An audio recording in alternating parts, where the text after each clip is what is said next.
chat with Nicholas. He'll listen to you, then he'll laugh, and then he'll cry with you. It's all in a safe space for you to speak your truth. Oh, come and chat with Nick. I'm very pleased to have Anika Jackson, Vice President of Public Relations and Operations at Full Capacity Marketing. As a marketer, she's done it all basically: experiential marketing, event production, launch marketing, public relations, digital and influencer marketing through her multiple decade career. Anika is the founder of Your Brand Amplified, a popular podcast with over 100 episodes dedicated to all things marketing, public relations and entrepreneurship related, and is also the creator of the Brand Amplify program for small business owners and entrepreneurs to help develop and strengthen their branding, marketing and PR strategies. Not only is she adjunct professor of USC Annenberg School for Communication and Journalism, but she is a specialist in PR and marketing. So I'm super excited to chat with you tonight, Anika. So welcome. Thank you, Nicholas. It's a pleasure to be here. I always love speaking to people who are multi-hyphenates like myself. Yeah, well, I started out doing mass communications. So PR, I think in the olden days, mass communications, not propaganda, mass communications and corporate communications. So that's how old I am. So Anika, what I'd like to talk about today is a little bit about your background in marketing and PR. And I had to look through your LinkedIn and I saw you've worked at a variety of interesting companies. And one thing that stood out for me and why I know you are a fantastic marketer is you had to sell magazines. So you were responsible for quite an interesting magazine, and we'll touch on that in a short while. But first of all, where in the world are you? I am in Redondo Beach, California, Pacific time. So where for you it's evening, it's about 1 p.m. in the afternoon, or 1300 hours, I guess, if you're on a 24-hour system. Yeah, it's 10 o'clock at night here, and it's pitch black, obviously. So it's going towards winter. So as they say in Game of Thrones, winter is coming. So we all And here we're getting the marine layer from the ocean. So in the mornings, it's overcast and cool. And now it's completely bright and sunny and hot. So, well, very I live in opposite. Oslo, which is right next to the sea. But the only thing that gives it away that we're next to the sea is the seagulls. There's no smell of kelp. There's no mist coming in from the sea. So that's one thing I miss about being in a slightly warmer climate, where you do actually feel like you're by the sea. Now, I want to start with, how do you feel that marketing and PR has changed since you started in marketing PR? So maybe let's go back into where you started out, and then let's look at how social media and AI, et cetera, has really impacted the way we do business now. Oh, yeah. Thank you for asking. Well, the first time I ever sent a press release, we had to type it up, print it, send it through a fax machine, and call to make sure that they got it. So it was a lot different. The idea of communicating one-to-one was still important back then, which I know on the public relations side, we've gotten a little bit away from that. People started doing mass pitching, but now people are pulling back to that one-to-one pitching. So that hasn't changed, right?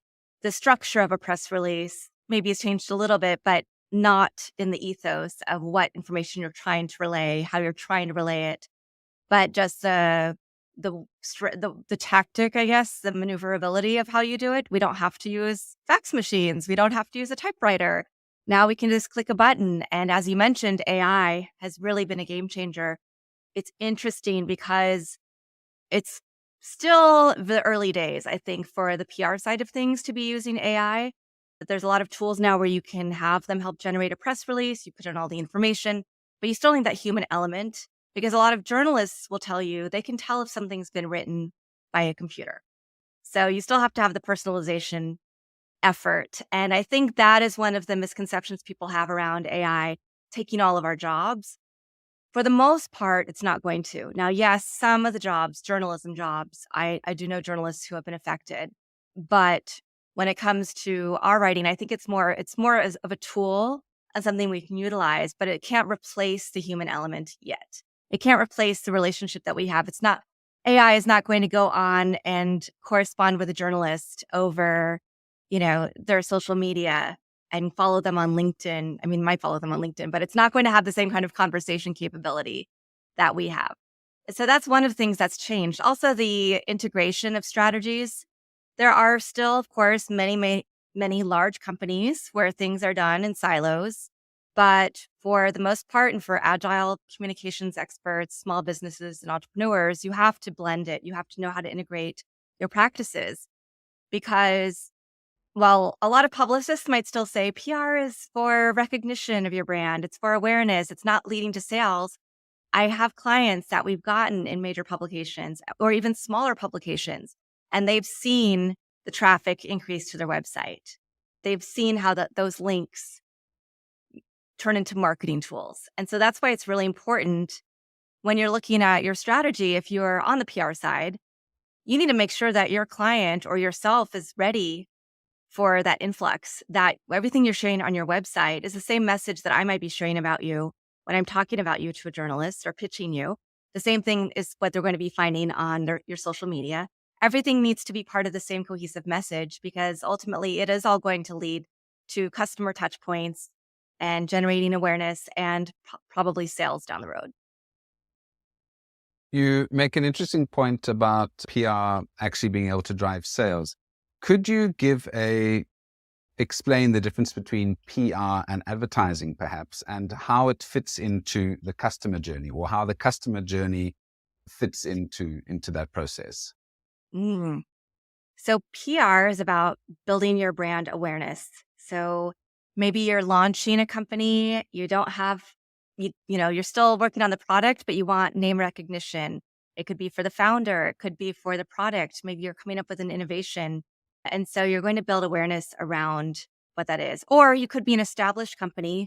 I'm thinking of like Doritos or any other company when they have a new flavor of chip that comes out. They'll do a PR strategy that involves events, they'll involve things in the cities that they're doing that new product launch in, right? They might do posters and other forms of marketing.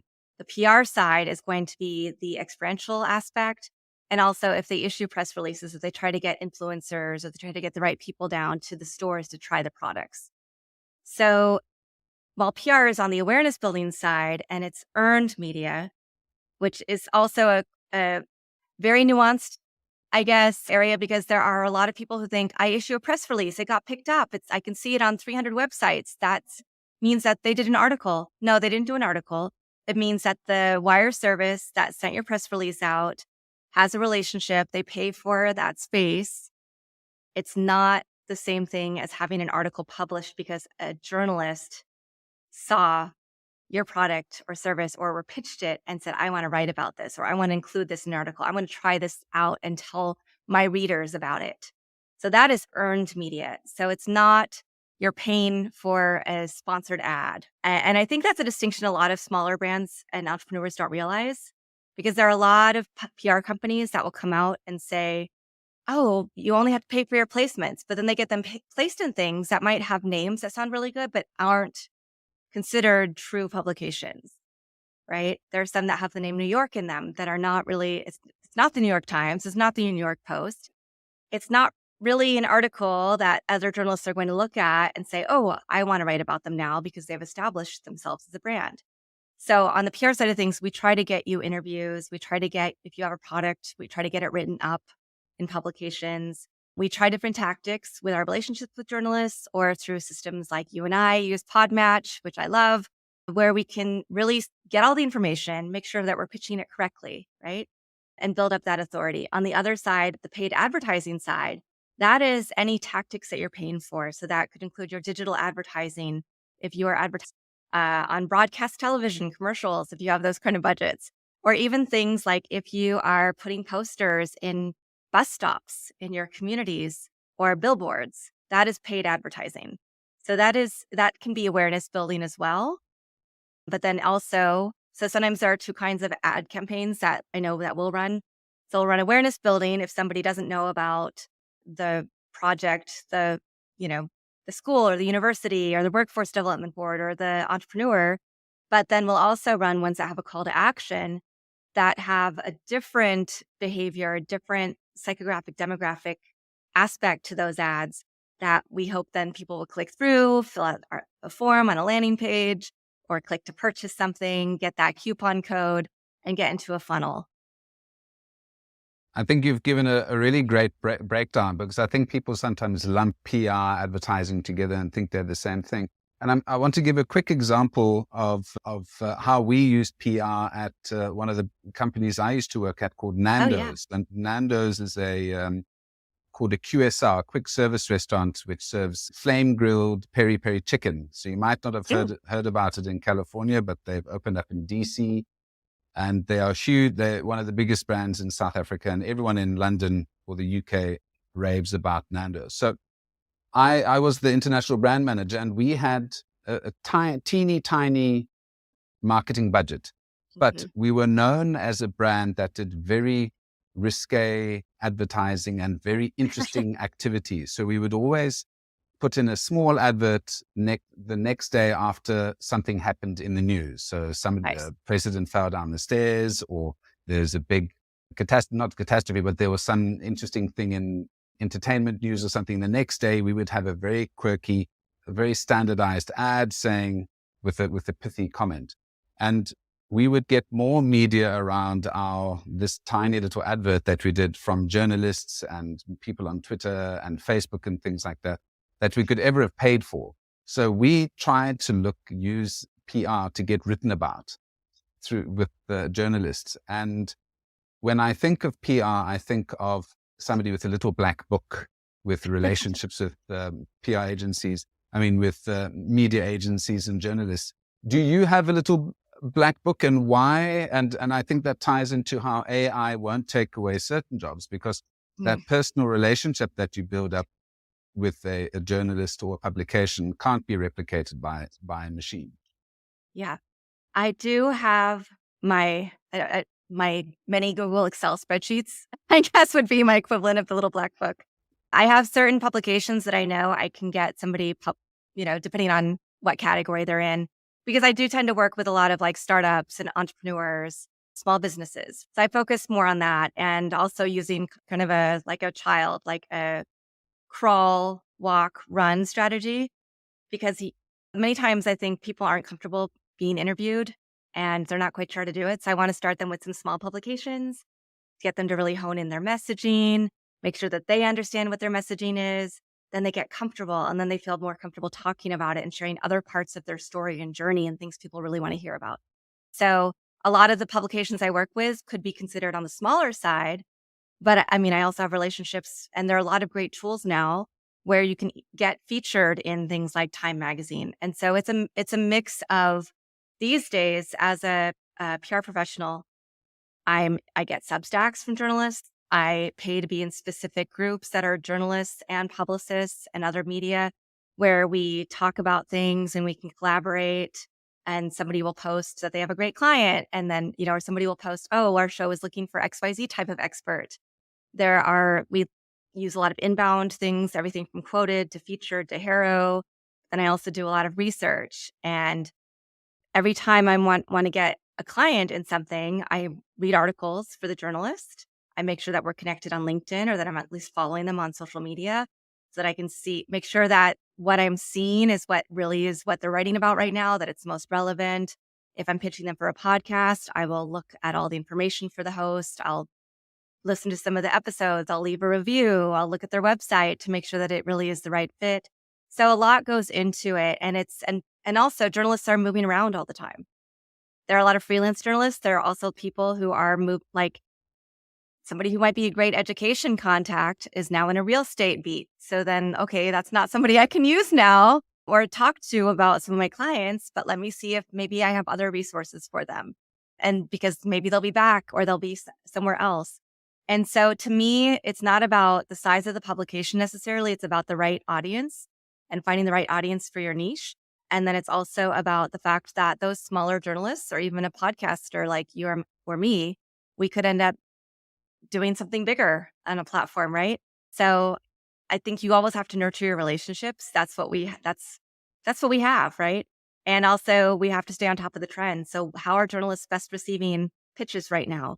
With everything going on, I don't know when this is going to be released, but with everything going on in the world, there have been a couple weeks recently when people don't want to be pitched, or they want you to be very sensitive about how you're pitching, right? And so that can sometimes go, okay, let's pivot. Let's think about what other things that we can do right now, since we know we're not going to reach out to people at the bigger publications because they're really focused on the various wars, or not have in the US the fact that we can't vote on a speaker in the House, or, the debt ceiling, or whatever the issue might be, depending on what country you're in.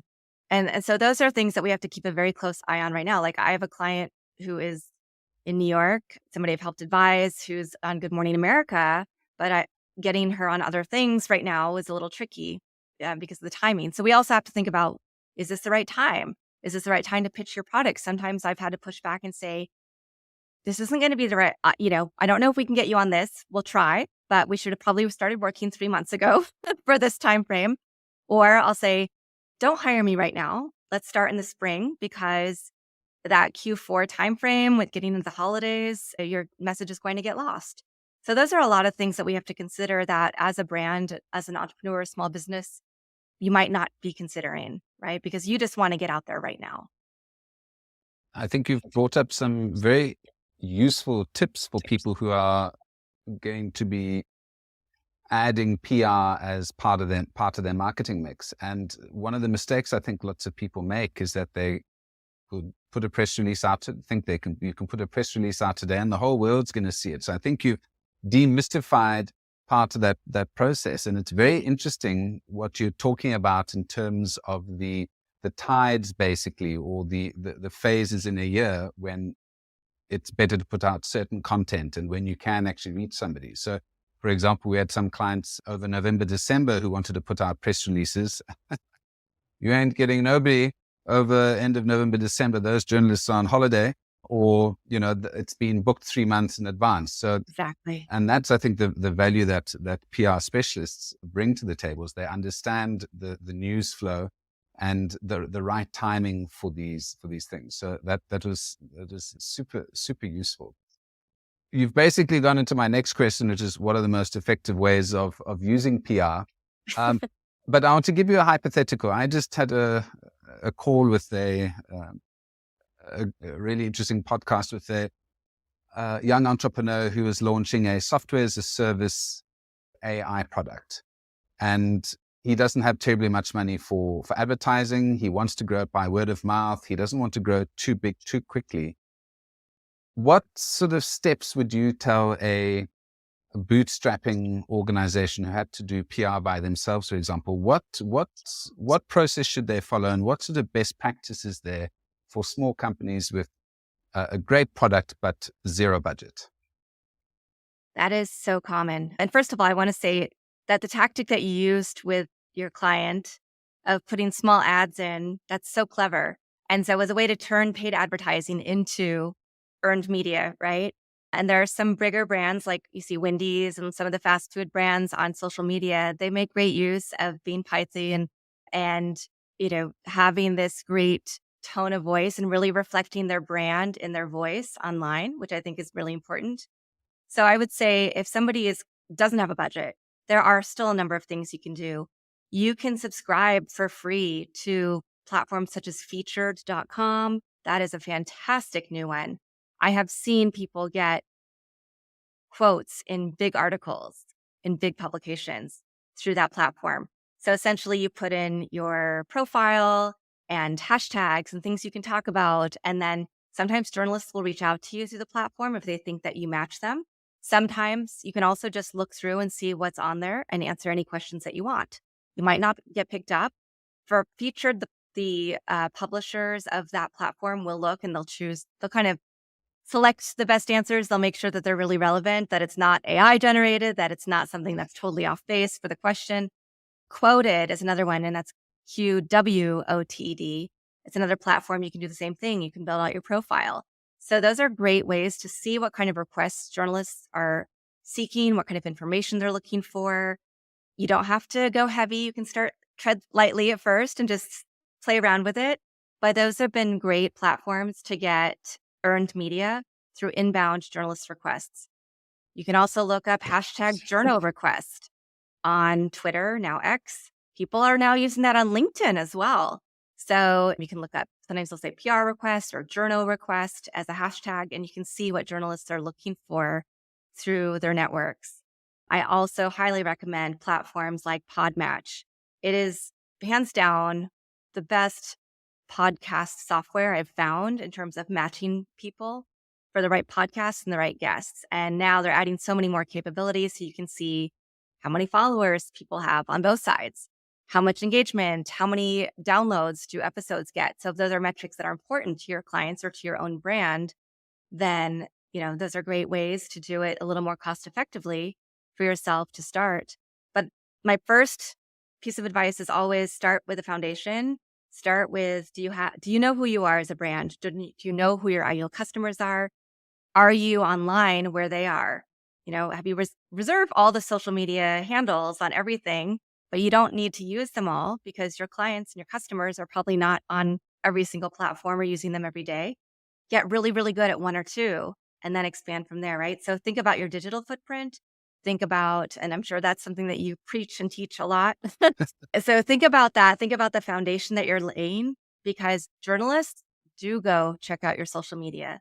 They do check out your website, just like a customer will. They want to make sure that you are who you say you are or who somebody else is saying you are. So do all of those things as the lead up. And if you follow the right journalists, if there's some that you really love because they're writing about what you're passionate about and what your business is, comment, right? Share what they're sharing on LinkedIn. Start building up your own relationships. And that's a great way then to be able to pitch them down the road when you're ready. Well, I couldn't have put it better, to be honest. And as you mentioned, these are the fundamentals of marketing that people sometimes forget or haven't heard about or just don't consider. And a lot of these businesses are bootstrapped. So one person is doing 20 jobs. So at some stage, they need to bring in the professionals like yourself to come and take them to that next level. Now, you spoke about Podmatch, which I also love. I've met some amazing people through Podmatch, but you've done over 100 podcasts, and I'm going to shift gears a little bit now, and because I'm going through my own podcast journey now, I'll hit 100 relatively soon. But I want to see if you had to go back to when you first started your podcast. So let's look at podcast 0 to 10. What would you tell Anika podcast season 1 versus what you're doing now? What is and I'm doing this for sneaky reasons. I'm going to steal some ideas, but hopefully other people, again, because we're teachers, we want to help people avoid mistakes and leapfrog and be better than us, obviously. Oh, 100%. Well, and my journey to podcasting, I hosted 2 podcasts for clients before I started my own, because I had a radio show and Facebook Live show previously, and then moved from Houston to Los Angeles right before the pandemic. And then it was too hard for everybody to get on and continue the show. So then those clients knew that I'd done that. What I found, though, was they didn't really have the budget to be consistent. So for me, when I started my journey to my own podcast, it was more because my partner said, who's an editor and filmmaker, said, well, why are you not just doing your own? You know how to do this. You've produced other people's, you've hosted other people's. So just do your own. And I said, yeah, I should just do that. So I was very rigid at first. I was only going to interview PR people. I wanted to keep it within US drive time. So I think that was 27 or 37 minutes at the time, pre-pandemic. I had like 5 to 10 questions because I asked the same things to everybody. And that didn't feel good to me, and because it didn't help the conversation flow. I don't like to over-plan when I'm doing my episodes. I like it to be like a very organic conversation where we're really getting to explore. And who knows, we have some questions, but we might also go off on some tangents because that might be more interesting and more valuable to our listeners. So it was, every experience is new. So even though I had done podcasting or had done radio before, starting a new one is going to be a little different. And I was not consistent with it. It was more of, I'm just going to do this for fun. It was only when I started being consistent and releasing at least 1 episode a week that my audience grew and that I was given more opportunities and able to get guests that were not just my clients or my friends and connections. And I've recorded probably about 230 episodes now. So it keeps evolving, right? Most episodes do come in to a certain time frame, which I find is like ideal. Some go a little bit longer, some go a little bit shorter. My episodes are all over the place, so you can pick up any one at any time. You don't have to follow them because I might have an expert come talk about feng shui for your office or manifestation or EFT tapping to help you, with your anxiety when it comes to business and life practices. But also somebody might be talking about lead gen, who's the number one lead gen expert for LinkedIn, or the best practices for SEO or AI or any number of things. And so it keeps me interested and engaged. I'm always learning things. I think it also makes it interesting for the listener, makes them want to come back because it's not going to be the same information over and over again. And so that's a lot, but it really is. Once I built up the consistency, once I said, okay, I'm really going to pour into myself this way. And now for instance, I have a call today with a new ethical AI company that's doing conversational AI. They want to take my podcast episodes and use them for their language modeling and pay me to do that, right? So then that can pay some of the costs that I pay out of pocket for production and tools and resources that I use. Now it's streaming as a TV show on Traverse TV, and I haven't moved that. Traverse also has a broadcast in Florida, but I would have to change my episodes a little bit to be more TV centric, but I can still have them as the video is on a streaming TV platform. It's also going on other platforms. So I'm able to expand and reach new audiences. And that's great for me. It's great for my guests. And podcasting also, the SEO value. I got my .com for Your Brand Amplified because of podcasting, because I'm appearing on other people's podcasts. So I took over from the person who had the .com version of my website, who was a brand marketer, I think in Australia, because they were pushed down and they were not getting, maybe people were going to their website thinking they were going to find me. So they eventually gave it up. Well, that was fantastic for me. And it's also helped me propel my career in academia and with my own clients. The advantage, I mean, you don't go into podcasting to make money. I think it's only the top percentage who do that. But you talk about the skills and enjoyment. I mean, the fun that I have talking to people smarter than me or better than me in specific areas is so much fun because I'm teaching now. I've got to try and distill big ideas that I'm not necessarily specialist in. But when I talk to somebody like you on PR, it means that tomorrow when I talk to my class, I can say, I chatted to somebody really interesting yesterday, and these are some of the points that they brought. So it's so valuable for me as a teacher to be able to take the best in class or best in practice and go and give that to my class for them to use immediately. So it's been tremendously valuable for students and folks like that, which I really love. May I ask, do you have your students listen to your podcast? I have my students listen to an episode of my podcast, or if I have a guest, an episode of their podcast, and then they have to write about it and write about what they learned and talk about it in class. So that would be the ideal situation if I could get them to write an essay. But most of them are subscribed to it and do listen to it and give feedback, which is good. I don't, they see me every day of the week except Thursday. So I want to give them a bit of a pause so that they don't dream of my voice at night. But it's interesting in terms of trying to figure out the format or the length of the episodes is interesting because I thought, well, most of my episodes go to about 40 minutes, 45 minutes. Mm-hmm. And I thought that's a bit long. People, I'm sure, are going to tap out after a while. But I had one of my subscribers say, they use my podcast to time their morning run. So they listen to me while they're having their morning run, and that's 40 minutes, and that's enough for them. So, amazing. You never, it's very good to get feedback on your listeners. Now, my last question I've actually got two last questions for you. So you're a teacher.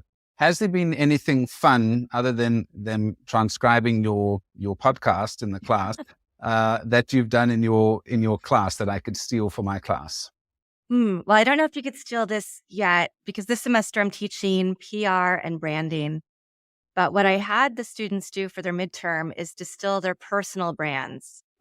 So we walked through how do you build your brand blueprint, purpose, vision, mission, values, brand personality, identity, taglines, story, how to build out a story framework for your key messaging, and then use the peso model to create at least one integrated campaign. And it was probably one of the more difficult things for them to do because they're used to getting assignments to distill other brands, but not the brand of me. But what we're finding is that personal branding in the workplace is really the differentiator these days.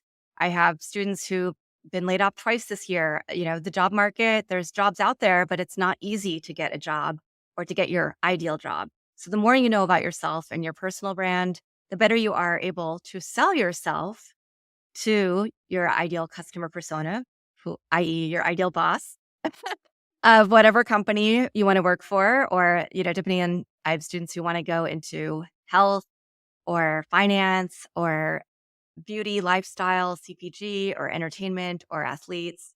So they will be able to create these messages to know how to message or how to create a campaign for that person.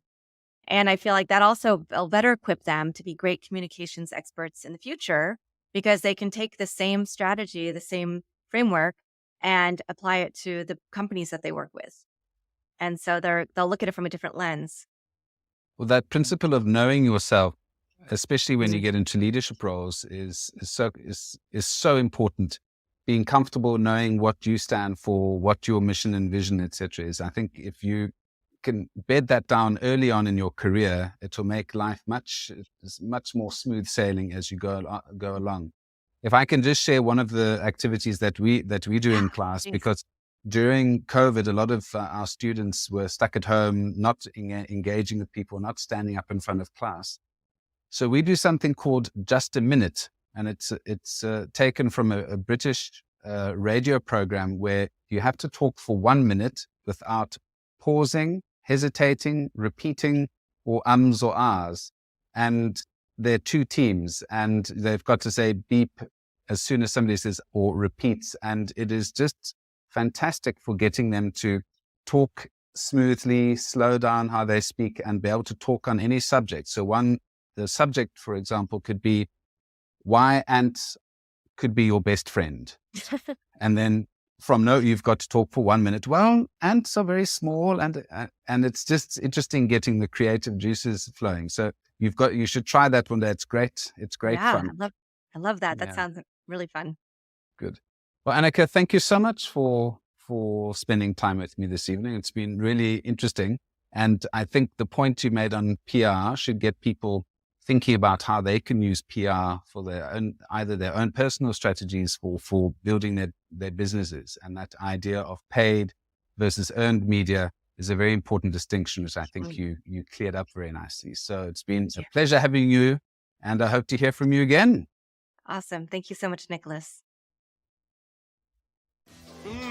Come chat with Nicholas. He'll listen to you.